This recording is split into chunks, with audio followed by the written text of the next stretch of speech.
जंगल एक जीती जागती चीज थी। वो एक ऐसी जगह थी जहां सूरज की रोशनी जमीन तक मुश्किल से पहुंच पाती थी। बड़े बड़े चीड़ और बर्च के पेड़ पुराने पहरेदारों की तरह खड़े थे। उनकी शाखाएं आपस में उलझी हुई थीं, जिससे एक घना जाल बन गया था जिसने आसमान को ढक रखा था।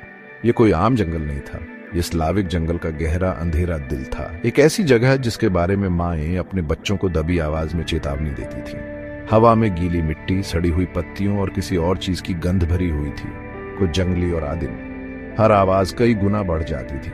एक टहनी के टूटने की आवाज हड्डी टूटने जैसी लगती थी। पत्तियों की सरसराहट किसी भूली हुई आत्मा की फुसफुसाहट हो सकती थी।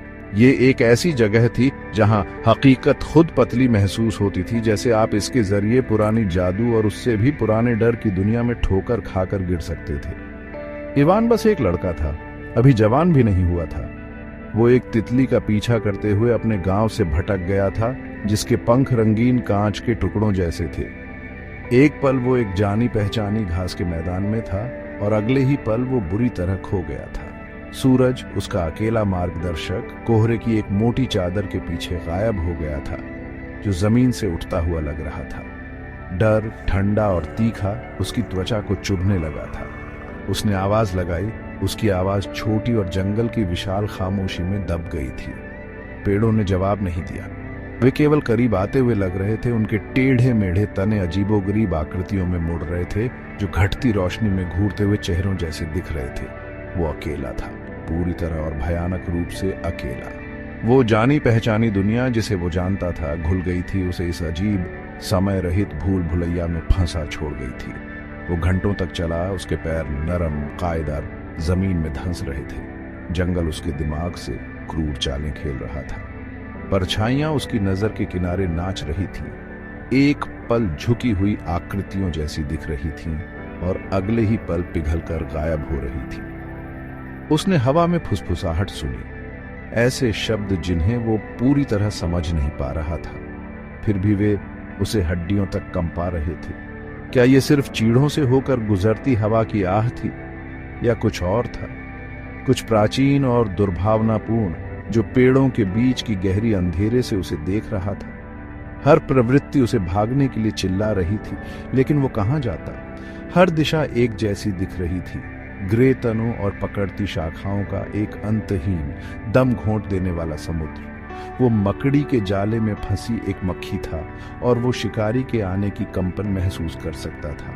जैसे जैसे शाम गहरी होती गई, जंगल को बैंगनी और काले रंगों में रंगती गई। इवान पर एक गहरा डर छा गया। ये सिर्फ खो जाने की जगह नहीं थी, ये ले जाने की जगह थी। उसकी दादी की सुनाई कहानियां, ऐसी कहानियां जिन्हें उसने बचकानी कल्पनाएं कहकर खारिज कर दिया था, अब भयानक स्पष्टता के साथ वापस आ रही थी। ऐसी आत्माओं की कहानियां जो यात्रियों को उनके रास्ते से भटका देती थीं, ऐसे जीवों की जो अपनों के चेहरे पहनते थे और एक खास चुड़ैल की जिसका नाम हमेशा कांपते हुए ही लिया जाता था। जंगल करीब आता हुआ लग रहा था, उसकी खामोशी भारी होती जा रही थी, ज्यादा चौकस। हवा ठंडी होती गई और कोहरा उसके टखनों के चारों ओर घूम रहा था, जैसे प्रेतवाधित हाथ उसे जमीन में खींचने की कोशिश कर रहे हों। उसका दिल उसकी पसलियों के खिलाफ एक बेचैन ताल से धड़क रहा था, शुद्ध बेहिचक डर की एक धड़कन। जब इवान को लगा कि वो और नहीं चल सकता, जब उसके पैर ठंड और थकावट से सुन्न हो गए थे, तो उसने उसे देखा। पेड़ों के बीच एक दरार से, एक अजीब अप्राकृतिक चांदनी में नहाए एक खुले स्थान में, एक ऐसी अजीब और भयानक संरचना खड़ी थी जिसकी उसने कभी कल्पना भी नहीं की थी। वो एक झोपड़ी थी, छोटी और टेढ़ी, लेकिन वो जमीन पर टिकी नहीं थी। नहीं, वो दो विशाल खुरदुरे मुर्गी के पैरों पर खतरनाक तरीके से टिकी हुई थी। पैर हिलते थे, एक पैर थोड़ा ऊपर उठता था और फिर मिट्टी में एक नरम आवाज के साथ वापस बैठ जाता था, जैसे कि घर जीवित हो और बेसब्री से किसी चीज का इंतजार कर रहा हो। ये नजारा इतना बेतुका, इतना डरावना था कि एक पल के लिए इवान को लगा कि उसने अपना दिमाग खो दिया है। ये एक पागल आदमी के सपने से निकली हुई जगह थी, सभी प्राकृतिक नियमों का उल्लंघन। झोपड़ी खुद सड़ी हुई लकड़ी, जानवरों की हड्डियों और गहरे काई से ढके छप्पर का एक पैबंद थी। एक बाड़, नीची और नुकीली, खुले स्थान को घेरे हुए थी। जैसे ही इवान करीब आया, उसे मतली की एक लहर महसूस हुई।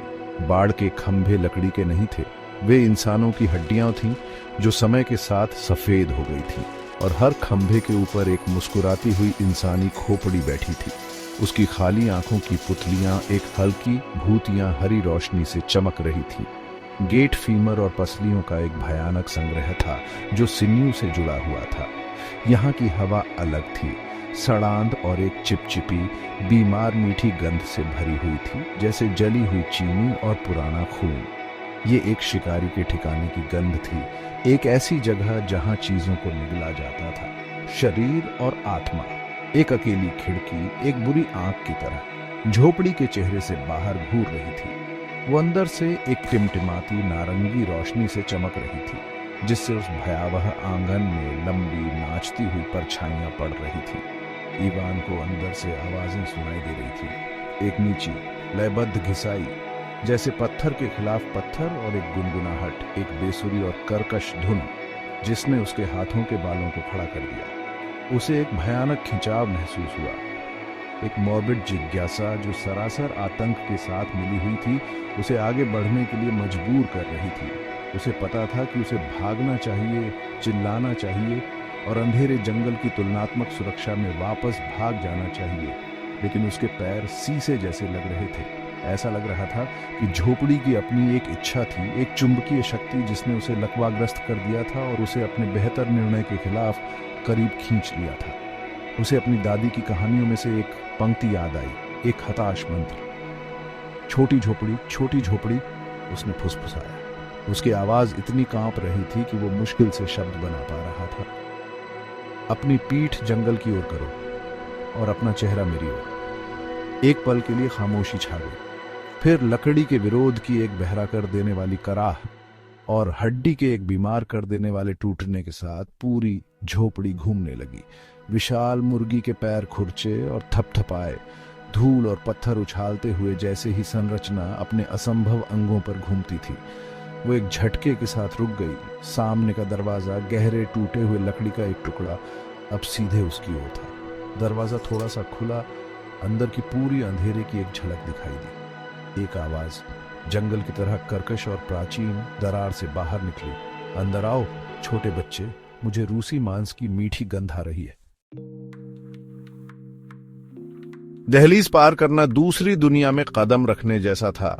परछाइयों और धूल की दुनिया में झोपड़ी अंदर से जितनी दिखती थी उससे कहीं ज्यादा बड़ी थी। सूखी जड़ी बूटियों के बंडलों, अजीबोगरीब कांच के जार जिनमें पहचान न होने वाली चीजें थीं, और एक विशाल कालिख से भरे चूल्हे से भरी हुई थी जो कमरे पर हावी था। हवा घनी और सांस लेना मुश्किल था। इवान को केवल एक सिलुएट दिखाई दे रही थी। चूल्हे के पास बैठी एक झुकी हुई आकृति आगे पीछे झूल रही थी। वो उसका चेहरा साफ नहीं देख पा रहा था, बस एक लंबी हड्डीदार नाक और एक ठोड़ी जो लगभग उससे मिल रही थी। जो घिसने की आवाज उसने बाहर से सुनी थी वो उसकी थी, जो एक सान पर कुछ तेज कर रही थी। वो एक लंबी क्रूर दिखने वाली चाकू थी। जिस आवाज ने उसे अंदर खींचा था वो फिर से बोली, पतझड़ की पत्तियों जैसी सूखी। तो एक छोटी चिड़िया मेरे घोंसले में उड़ाई है। क्या तुम मेरे मेहमान बनने आए हो या मेरा डिनर? इवान सिर से पांव तक कांपते हुए, हकलाते हुए बोला कि वो खो गया था और केवल आश्रय चाहता था। एक नीची खड़खड़ाहट भरी हंसी तंग जगह में गूंज उठी। आश्रय? बाबा यागा के घर में कुछ भी मुफ्त नहीं है लड़के। आकृति हिली और एक पल के लिए आग की रोशनी में उसकी आंख में एक चमक दिखाई दी, एक कौवे की तरह तीखी और बुद्धिमान। लेकिन मेरा दिल नहीं है, पूरी तरह से नहीं।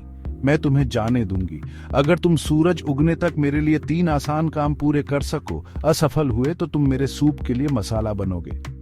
धमकी इतनी लापरवाही से, इतनी बेबाकी से दी गई थी कि वो किसी भी चीख से ज्यादा भयानक थी। इवान को उम्मीद की एक किरण महसूस हुई, चाहे कितनी भी हल्की क्यों न हो। वो काम कर सकता था। वो एक मजबूत लड़का था। वे कितने मुश्किल हो सकते थे। उसने सहमति दी। उसकी आवाज बस एक चीख जैसी थी। अच्छा, बूढ़ी चुड़ैल ने कर्कश आवाज में कहा। उसका पहला आदेश एक लंबी हड्डीदार उंगली के इशारे से दरवाजे की ओर दिया गया। सबसे पहले, क्या तुम इस गंदे आंगन को देख रहे हो? मैं इसे साफ सुथरा चाहती हूँ। हर एक टहनी, हर एक पत्ती और बाड़, उसे अच्छी तरह से चमकाना है। उन हड्डियों को चमकाओ। इवान ने खुले स्थान की ओर देखा। वो विशाल था, जंगल के मलबे की एक मोटी कालीन से ढका हुआ था। इंसानी हड्डियों से बनी पूरी बाड़ को चमकाना, ये एक हफ्ते का काम लग रहा था, एक रात का नहीं। ये एक असंभव मांग थी, विफलता के लिए डिजाइन की गई थी। निराशा वापस आने लगी, ठंडी और भारी। वो पहले से ही चूल्हे की गर्मी महसूस कर सकता था, उबलते हुए बर्तन की कल्पना कर सकता था, लेकिन उसके पास क्या विकल्प था? इनकार करना मतलब अपनी किस्मत को तुरंत स्वीकार करना था। भारी मन से उसने वो पुरानी झाड़ू ली जो उसने दी थी और वापस उस भयानक आंगन में कदम रखा। उसने झाड़ू लगाना शुरू किया। उसकी हरकतें तेज और अनाड़ी थीं। उसने पत्तियों को ढेर में इकट्ठा किया, लेकिन हवा के एक अचानक झोंके ने उन्हें फिर से पूरे खुले स्थान में बिखेर दिया। उसने एक कपड़े से एक खोपड़ी को चमकाने की कोशिश की, लेकिन वो काई और गंदगी से ढकी हुई थी जो हट नहीं रही थी। घंटे बीत गए, चांद आसमान में ऊपर चढ़ गया और इवान ने मुश्किल से काम में कोई प्रगति की थी। वो थका हुआ था, उसकी मांसपेशियां दुख रही थीं और उसकी आत्मा टूट गई थी। वो एक बाड़ के खंभे से टिक कर बैठ गया। निराशा और डर के आंसू उसके गालों पर बह रहे थे। वो यहां मरने वाला था। बाबा यागा को शुरू से ही पता था, काम बस एक क्रूर खेल था। उसके लिए उसकी निराशा का स्वाद लेने का एक तरीका था, इससे पहले कि अंत अनिवार्य हो। जैसे ही इवान हड्डियों के ढेर में रोता बैठा था, एक अजीब चीज हुई। एक छोटी सी जंगली चूहा, जितनी बहादुर किसी चूहे को होनी चाहिए, उसकी बूट तक सरक कर आई और अपनी नाक से उसे धकेला। फिर एक और दिखाई दी और एक और, जब तक कि उनकी पूरी सेना जंगल की परछाइयों से बाहर नहीं निकल आई। वे चहचहाए और ची ची की आवाजें निकाली, डर से नहीं, बल्कि जैसे कि वे उसे कुछ बताने की कोशिश कर रहे हों। फिर जैसे कि एक ही विचार से निर्देशित होकर वे काम पर लग गए। कुछ अविश्वसनीय गति से पत्तियों और टहनियों को इकट्ठा करने लगे। उनके छोटे छोटे पंजे तेजी से हिल रहे थे। दूसरे हड्डियों की बाड़ पर टूट पड़े, अपनी तीखी छोटी दांतों से जिद्दी काई और गंदगी को कुतरते हुए हड्डियों को तब तक चमकाते रहे जब तक कि वे चांदनी में एक अजीब सफेद चमक के साथ चमकने न लगे। इवान अचंभित होकर चुपचाप देखता रहा, अपनी आंखों पर विश्वास नहीं कर पा रहा था। ये जादू था।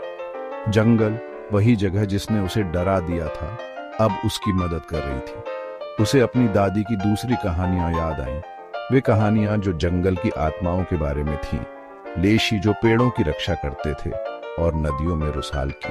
उसने हमेशा उसे प्रकृति के प्रति दयालु रहने के लिए कहा था, बिना पूछे कभी कोई टहनी न तोड़ने के लिए, बिना जरूरत के कभी किसी जानवर को नुकसान न पहुंचाने के लिए। उसने हमेशा उसकी सलाह का पालन करने की कोशिश की थी। क्या ये उसका इनाम था?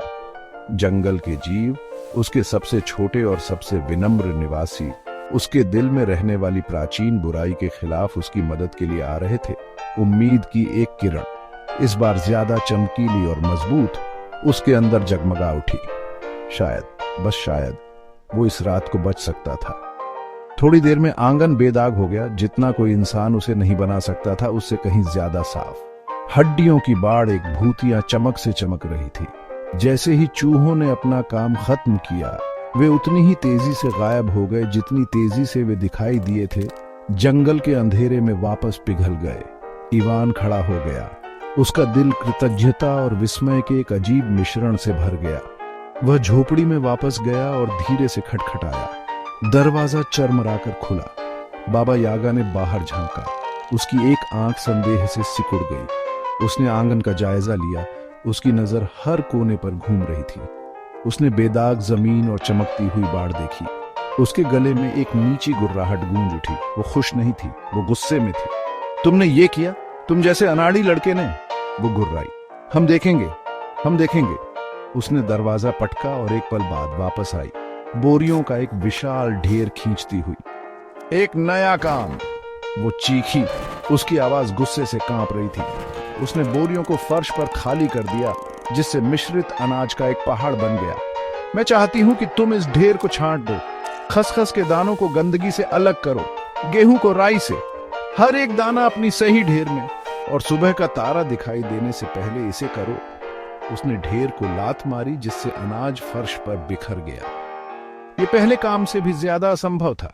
लाखों छोटे खसखस के दानों को गंदगी के कणों से अलग करना, इसमें एक जिंदगी लग जाती। इवान को अपनी नई मिली उम्मीद मुरझाती हुई महसूस होने लगी। लेकिन जैसे ही उसने अनाज के असंभव पहाड़ को देखा, उसने एक अकेली चींटी को बाहर निकलते हुए देखा, फिर एक और एक और। जंगल का जादू अभी उसके साथ खत्म नहीं हुआ था। इवान ने मंत्रमुग्ध होकर देखा, जैसे चींटियों की एक अनुशासित सेना झोपड़ी में मार्च कर रही थी। वे एक ऐसे उद्देश्य के साथ चल रही थीं जो आकर्षक और अशांत करने वाला दोनों था। बिना किसी आदेश के उन्होंने मिश्रित अनाज और मिट्टी के विशाल ढेर पर हमला कर दिया। चींटियों का एक समूह गेहूं के अलग अलग दानों को ले जाने लगा, दूसरा राई ले गया और तीसरा असंभव रूप से छोटे काले खसखस के दानों को भूरे रंग के मिट्टी के कणों से अलग करने लगा।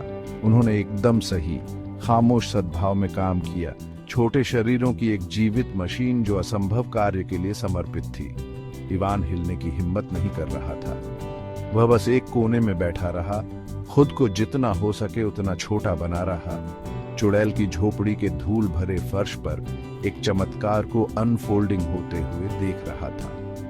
जंगल उसके लिए लड़ रहा था और उसकी शक्ति शांत, लगातार और जबरदस्त थी। चींटियों के खामोश उद्योग में घंटे बीत गए। चांद क्षितिज की ओर अपनी धीमी गति से उतरने लगा और आसमान में पूर्व में भूरे रंग का हल्का सा संकेत दिखाई देने लगा। जैसे ही भोर से पहले की पहली हल्की रोशनी दुनिया को छुई, आखिरी चींटी ने आखिरी दाना अपनी सही ढेर में पहुंचाया। फर्श अब गेहूं, राई, खसखस और बचे हुए मिट्टी के एक छोटे ढेर के साफ, पूरी तरह से अलग किए गए ढेरों से ढका हुआ था। चींटियों की सेना ने एक पंक्ति बनाई और चुपचाप झोपड़ी से बाहर निकल गई, उस दुनिया में वापस गायब हो गई जहां से वे आए थे। इवान का दिल इतनी विशाल कृतज्ञता से भर गया कि वो लगभग फिर से रो पड़ा। उसने दूसरा असंभव कार्य पूरा कर लिया था। वो अभी भी जीवित था।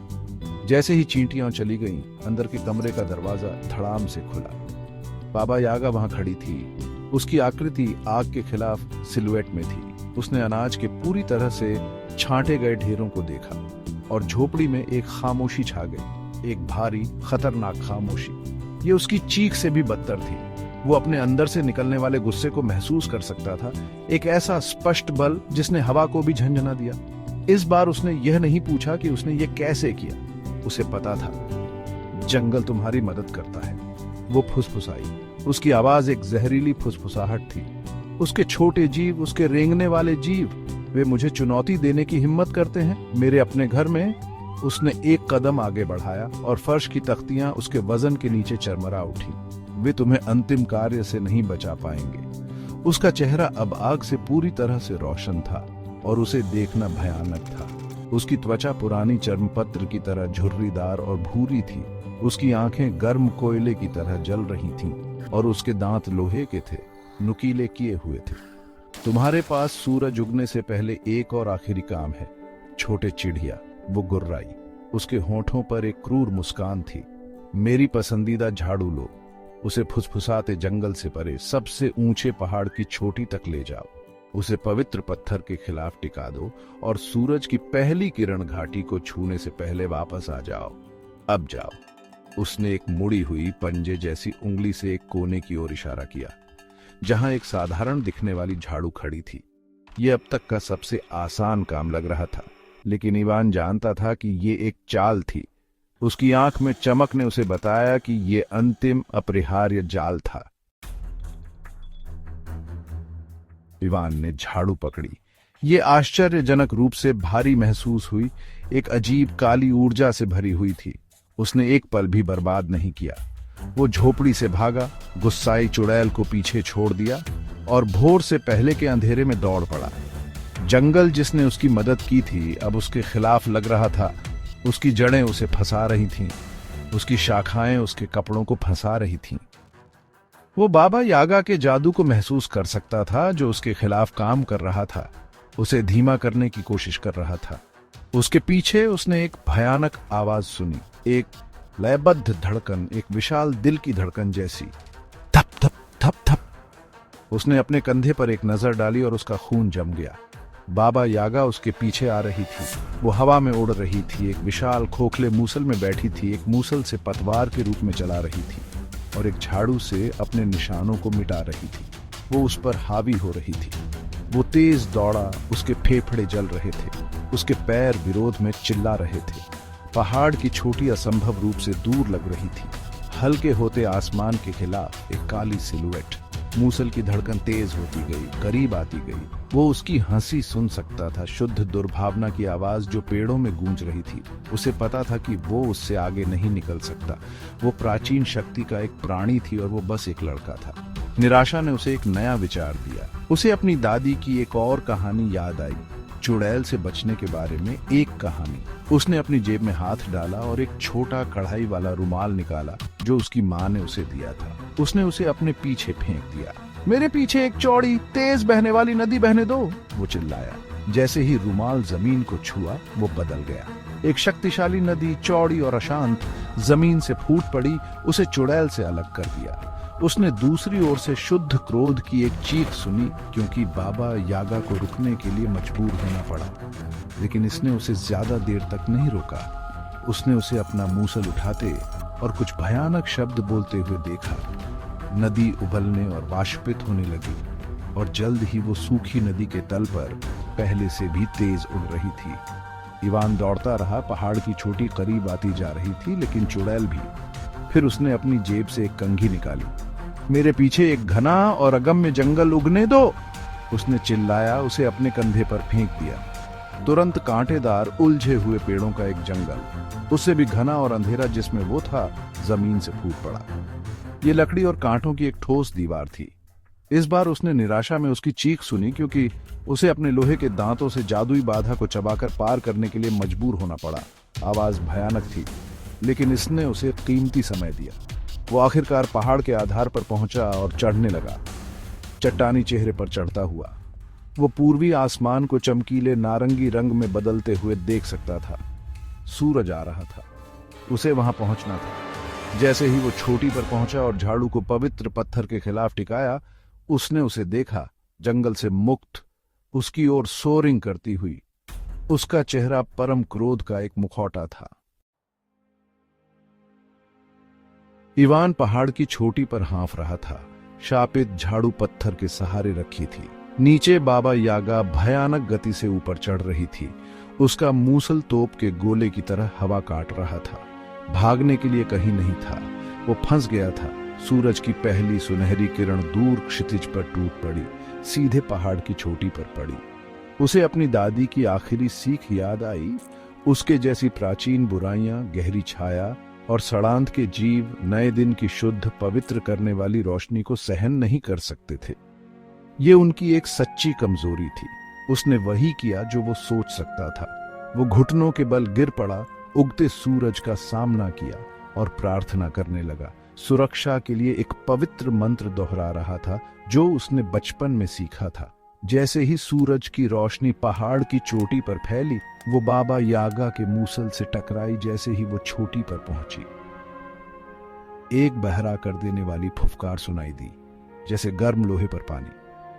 चुड़ैल चीखी, दर्द और क्रोध की एक आवाज जिसने पहाड़ की नींव को हिला दिया। शुद्ध रोशनी उसके लिए एक तेजाब जैसी थी, उसकी प्राचीन त्वचा को जला रही थी और उसके काले जादू को घोल रही थी।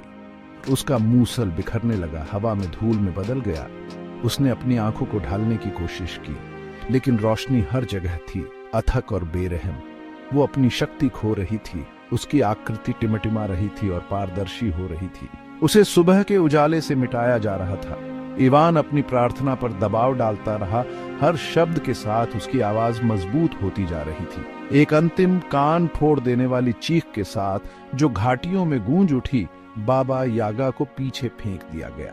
वो हवा में उछल गई, अब उड़ नहीं रही थी बल्कि गिर रही थी। उसकी शक्ति टूट गई थी। वो पहाड़ के किनारे से नीचे गिरी, काले धुएं का एक निशान उसकी डिसेंट को चिन्हित कर रहा था, जब तक कि वो नीचे गहरे अंधेरे जंगल में दुर्घटनाग्रस्त नहीं हो गई। पहाड़ की चोटी पर खामोशी छा गई। सूरज अब पूरी तरह उग चुका था, दुनिया को एक गर्म आशावादी रोशनी में नहला रहा था। इवान सुरक्षित था, वो बच गया था, उसने जंगल के दिल में दुःस्वप्न का सामना किया था और जीत गया था। थका हुआ लेकिन जीवित, वो धीरे धीरे पहाड़ से नीचे उतरा, चुड़ैल की झाड़ू को पीछे छोड़ दिया और वह रास्ता ढूंढ लिया जो उसे अपने गांव वापस ले गया। लेकिन जैसे ही वो चला, एक अंतिम ठंडी आवाज उसे गहरे जंगल से मिली। ये हवा में तैरती एक हल्की कर्कश आवाज थी, एक आवाज जिसे वो कभी नहीं भूलेगा। ये बाबा यागा की थी।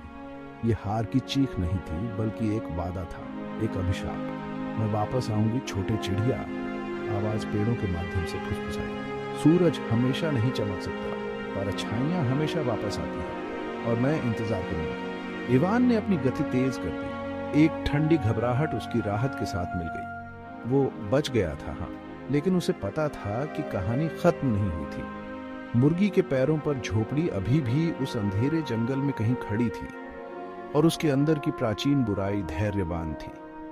वो बस अगली सूर्यास्त का इंतजार कर रही थी, अगली खोई हुई आत्मा का।